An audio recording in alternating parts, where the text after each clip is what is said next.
Hello बच्चों, let us read the question. Question कह रहा है the area between velocity time graph और time axis is equal to. हमें 4 ऑप्शन दे रखे हैं।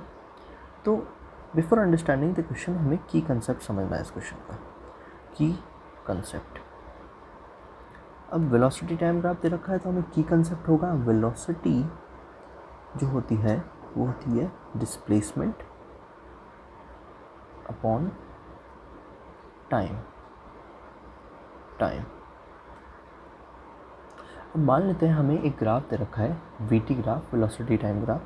तो ये हम ड्रॉ करते हैं वेलोसिटी टाइम ग्राफ। एक रेक्टेंगल दे रखा है, ये वी टी ग्राफ है। तो हमें पता है जो एरिया होता है रेक्टेंगल का, एरिया ऑफ रेक्टेंगल वो होता है length into breadth, that is a into b. तो यहाँ पे जो लेंथ हो जाएगी वो हो जाएगी वेलोसिटी v, और जो ब्रेथ हो जाएगी वो होगा t। Breadth t and velocity is the length. तो एरिया ऑफ रेक्टेंगल यहाँ से क्या आया, v into t, v t. अब हमें ये भी पता है कि जो वेलोसिटी होती है वो होती है डिस्प्लेसमेंट अपॉन टाइम टेकन। तो यहाँ से हमारे पास डिस्प्लेसमेंट आ जाएगा, displacement equals to velocity into time, यानी वेलोसिटी इंटू टाइम डिस्प्लेसमेंट है वो क्या आया, एरिया अंडर द कर्व के बीच अंडर आ गया, एरिया अंडर द कर्व आ गया। तो हमें यहाँ से पता चलता है area of rectangle a b velocity into time के बराबर आ रहा है जो डिस्प्लेसमेंट होता है। पर ये area under the curve displacement नहीं बता पाएगा क्योंकि ये डायरेक्शन नहीं बता पाएगा।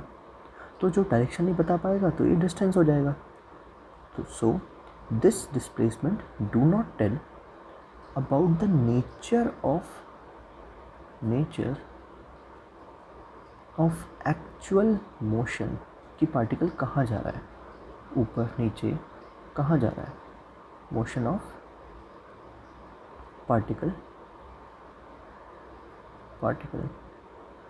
Between the points. तो ये जो है वो डिस्प्लेसमेंट नहीं बता पाएगा, ये बता पाएगा आपका डिस्टेंस।